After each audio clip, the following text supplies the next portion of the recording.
Le duc et la duchesse de Sussex ont quitté leur rôle de membres actifs de la famille royale lorsqu'ils ont déménagé du Royaume-Uni aux États-Unis.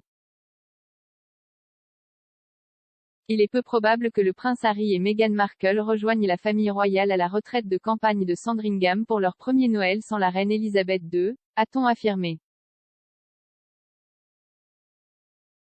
Le duc et la duchesse de Sussex ont quitté la vie en tant que membres actifs de la famille royale au début de 2020 lorsqu'ils ont quitté le Royaume-Uni pour vivre aux États-Unis. Ils se sont réunis publiquement pour la dernière fois au Royaume-Uni en septembre pour assister à des événements caritatifs, avant d'assister plus tard aux funérailles nationales de la reine. Le roi Charles III aurait invité Harry et Meghan à Sandringham pour Noël, mais il semble maintenant probable que le couple ne fera pas le voyage transatlantique. Une source proche du roi a déclaré à Mail Online, « Il est peu probable qu'il y assiste. » La reine est décédée le 8 septembre dans son domaine de Balmoral en Écosse, son fils aîné Charles devenant plus tard le nouveau monarque alors qu'il était le suivant sur le trône. Ce sera le premier qu'il accueille le rassemblement annuel de la famille royale et les vacances de Noël à la retraite de campagne à Norfolk. Le prince et la princesse de Galles, ainsi que leurs enfants, le prince George, la princesse Charlotte et le prince Louis, seront présents. Ils séjourneront à proximité des Amber Hall à Norfolk, qui était la maison que la reine leur avait donnée. Plusieurs autres membres de la famille royale devraient rejoindre le roi et son épouse la reine consort lors de leur marche vers l'église le matin de Noël.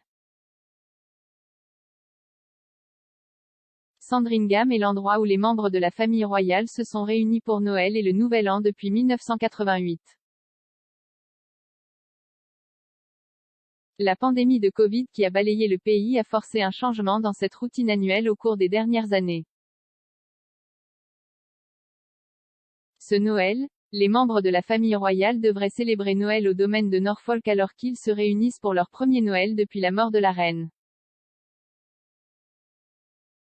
Mais le rassemblement festif intervient un peu plus de 2 semaines avant la sortie tant attendue du livre de Harry, Spare, le 10 janvier 2023.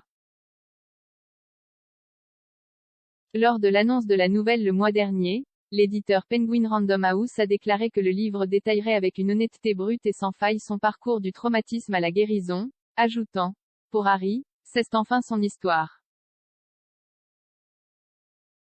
La couverture du livre a attiré l'attention générale. Il montre le duc de Sussex regardant directement la caméra, avec les mots Prince Harry et Spare.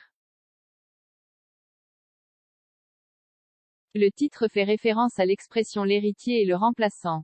Dans un communiqué de presse pour le livre de Harry, l'éditeur Penguin Random House a déclaré, « Spare ramène immédiatement les lecteurs à l'une des images les plus brûlantes du XXe siècle, 2 jeunes garçons, 2 princes, marchant derrière le cercueil de leur mère alors que le monde regardait dans la douleur et l'horreur. »